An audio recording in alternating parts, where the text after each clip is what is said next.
Това е хотела, вътрешната му част. Тук е рецепцията.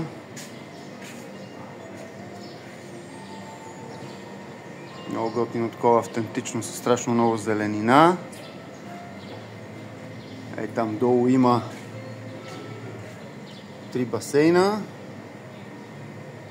Накрая навеса, който се вижда, е плажния бар и отпред е вече океана. Има и басейн на покрива.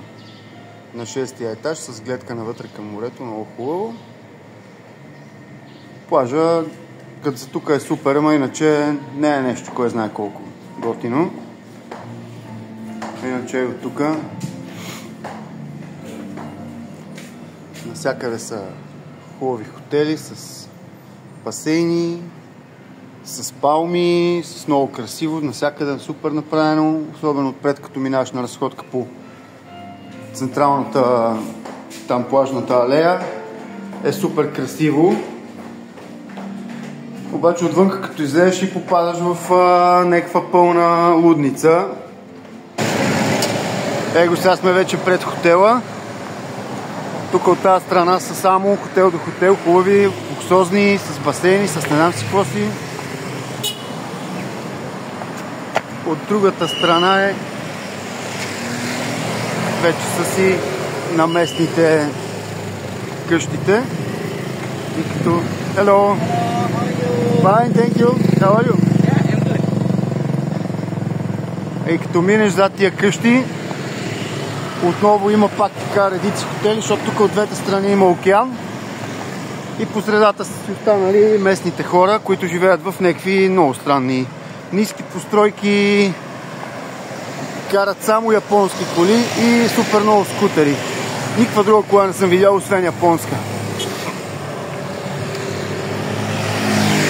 Всеки тук си има скутер, малки деца, баби, дядовци, 4-членни семейства се возят на скутери.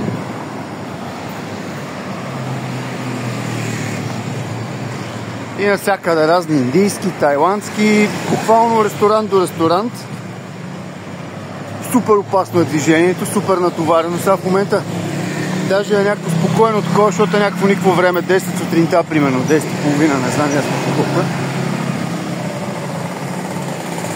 Ей, и сега ти отиват на, не знам ясно, отиват са примерно. 2 деца на скутер, майката, таткото, бабата, внучето на скутер.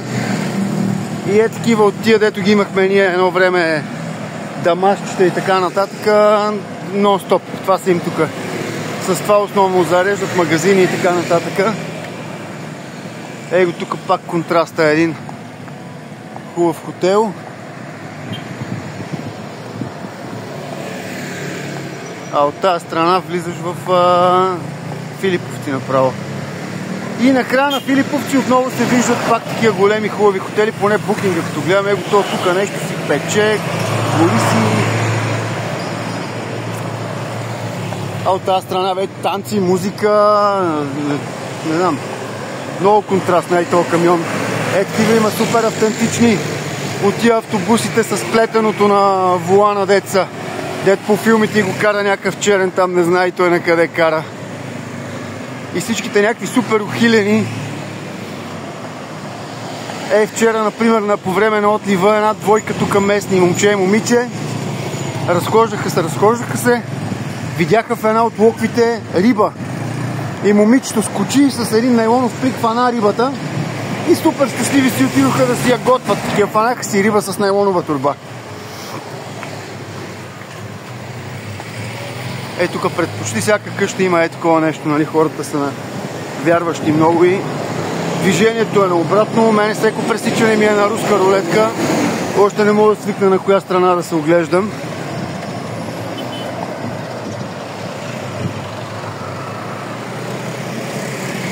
А тук е спокойната част.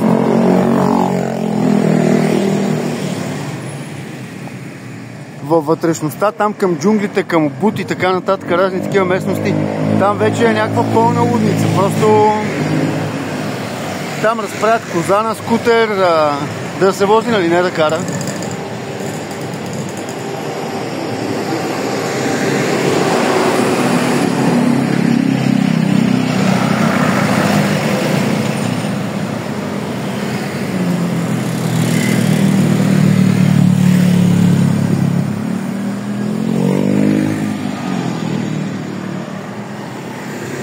И на всяка крачка има такива панички от листа с храна вътре и с цветя. Това го оставят някакви религиозни подбуди, но знам, че трябва да се внимава да не го настъпиш, защото се сърдат. Ето една уличка навътре към квартала на местните, в която аз лично не бих влезнал. Трябва да бъда честен. Сервис за скутери.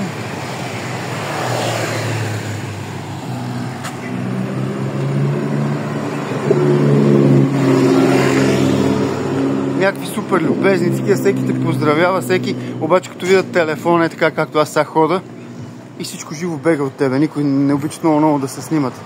Иначе да са ми предложили вече 10 пъти масаж, 5 пъти скутер под наем и така нататък. Скутера под наем ти е 10 лева на ден, обаче риска за живота си е твой. Тук поне ние сме решили да не е малко по-нататък в тия по-спокойните части. Въпреки че тази е сравнително спокойна. Его тук къща на покрива с храм. Супер интересни хора. Ето регулировчик седи, защото никой не спира на пешеходна пътека. Като тръгнеш да пресичаш, ще ти прави път. Спира колите да можеш да пресечеш. Я да видим сега дали ще ни направи път. Не, той се обърна на другата страна.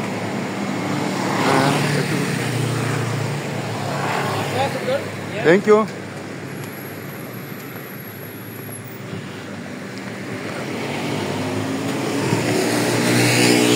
Его човека отцепи движението да може да пресечеме, защото иначе никой не те пуска.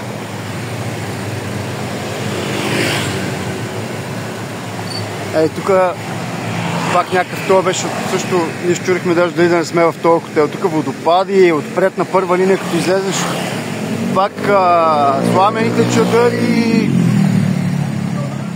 и на фона на това тук местното население, това, което ни прави много силно впечатление, че сутринта, като отидем в 8 часа за закуска, едно момиче ни посреща. После същото момиче ни посреща в 12 часа за обяд и същото момиче е вечерта на бара в 11 вечерта. Работят по 14, по 15 часа сигурно на ден. Като са в сезон и доколкото ми е известно им плащат някакви жълти стотинки, затова като им оставиш някакъв къс бакшиш там, равносметката на 2-3 лева и умират от кеф направо. Hello.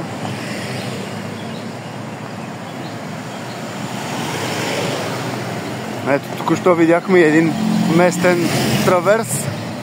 Поздрави ни даже. И така, интересно е много. И това са граб. Това има take-away-а. Само, че можеш да си извикаш и такси, и скутер да си наемеш, и лодка да си извикаш. Всичко можеш да си извикаш. Има едно приложение, дето си сваляш и си зареждаш пари през картата и си плащаш с граб портфейла. Искаш да отидеш някъде, так пускаш си го през граб, намираш си скутер да си наемеш, наемаш си лодка, след това оставаш скутер, взимаш лодка, лудница. И всичко е някакво супер ефтино. Тия водните спортове, джетове, това и оновете са по 30-40 лева за 15-20 минути.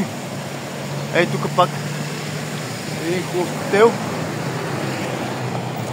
И тук в общи линии днеска движението е доста спокойно. По принцип е 2 пъти по-голяма лудница. Сега е даже често казано малко скучно. И така е готово. Сега тук върви нещо продава, обаче понеже сме с телефон, ще ни подмине. Иначе спират и започват, някои са много любезни такива, нали, като им кажеш много thank you и пожелават приятен ден. Обаче има някой дет, като ти се лепнат и не можеш да ги разкараш по 10-15 минути върви след тебе като някакво куче. Това тук е храм. На тая улица има сигурно 5-6 храма, не знам и аз колко. То е затворено, вчера бяха отворени.